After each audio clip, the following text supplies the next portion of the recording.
Mortgage हा शब्द आहे तो गहाण किंवा गिरवीसाठी आहे आणि तो इमोबल प्रॉपर्टीसाठी आहे. उदाहरण घेतलं तर एने बीकडून लोन घेतलं. बी ही बँक आहे, बँकेकडून लोन घेतलं तर ए काय करतो, as a security for the लोनसाठी त्याचं जे घर आहे तो बँकेला गहाण देतो. आता ते घर ज्यांनी लोन घेतलं, बरोबर आहे, त्याच्याच ताब्यात राहील, त्याचे डॉक्युमेंट बँकेच्या ताब्यात राहतील.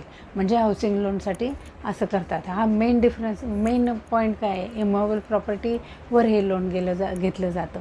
आता प्लेज हा जो आहे तर तारण ठेवणे.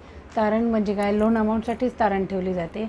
प्लेज हा शब्द आहे तो मोबाईल प्रॉपर्टीसाठी वापरला जातो. उदाहरण घेतलं तर एने बीकडून लोन घेतलं तर त्याचे सिक्युरिटीसाठी ए त्याच्याकडचे कुठलीही मोबाईल प्रॉपर्टी त्याला तारण म्हणून बीच्या ताब्यात देतो. आणि जी मोबाईल प्रॉपर्टी असते ती त्याच्या ताब्यात असते आणि जोपर्यंत लोन पेड होत नाही, रिटर्न होत नाही, तोपर्यंत ती प्रॉपर्टी बीच्याच ताब्यात असते. म्हणजे लोन ज्यांनी दिले लेंडरच्याच ताब्यात असते. हा जो मेन डिफरन्स आहे, मॉर्गेज आहे मोबाईल प्रॉपर्टीसाठी आहे, प्लेज हे मोबाईल प्रॉपर्टीसाठी आहे. ह्याच्यात लोन अमाऊंट त्याच्याच ताब्यात असते बरोबरच्या आणि ह्याच्यात लेंडर